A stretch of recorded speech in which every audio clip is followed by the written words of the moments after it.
নমস্কাৰ। নৱবৰ্ষৰ প্ৰাকমুহূৰ্তত এটা সাধু ক'বলৈ ওলাইছোঁ। সাধুটো এনেধৰণৰ, আচলতে আমাৰ ভিতৰত বহুত কথা মনৰ ভিতৰতে থাকে আৰু মনেই হৈছে আমাৰ সকলো। গতিকে আমি মনৰ ভিতৰত সুস্থ সবল হৈ থকাটো প্ৰয়োজন। বহু দিনৰ আগতে এজন খৰিকটীয়া আছিলে। খৰিকটীয়াজনে বৰ দুখ কষ্ট কৰি থাকে আৰু খৰি আনি পিনি বজাৰত বিক্ৰী কৰে।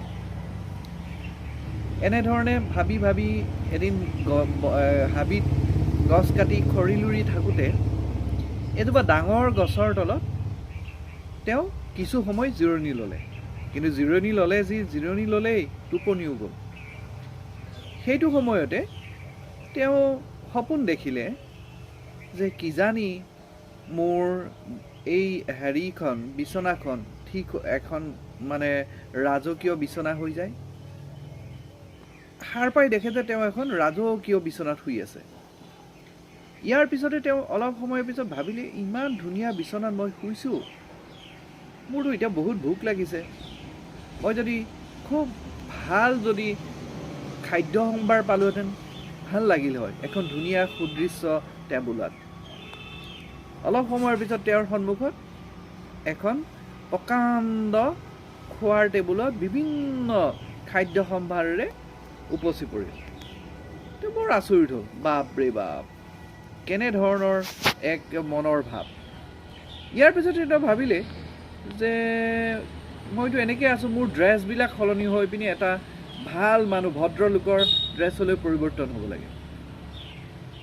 তৎমুহূৰ্ততে তেওঁৰ ড্ৰেছবিলাক সলনি হৈ গ'ল।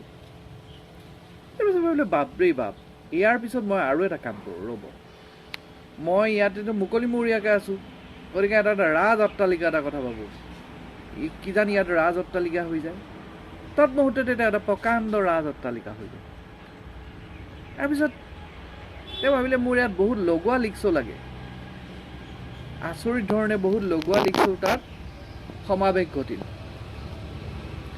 কিছু সময়ৰ পিছত তেওঁৰ আকৌ ৰাতি হৈ গ'ল। তেওঁ তেতিয়া ভয় খাব ধৰিলে, কিজানি ইয়াত বেলেগ দস্যু আহি মোৰ ইয়াৰ পৰা চববিলাক বস্তু লৈ যায়, কিজানি মোৰ ৰাজ অট্টালিকাটো চব ধ্বংস কৰি থৈ যায়। এনেকৈ ভাবিলে।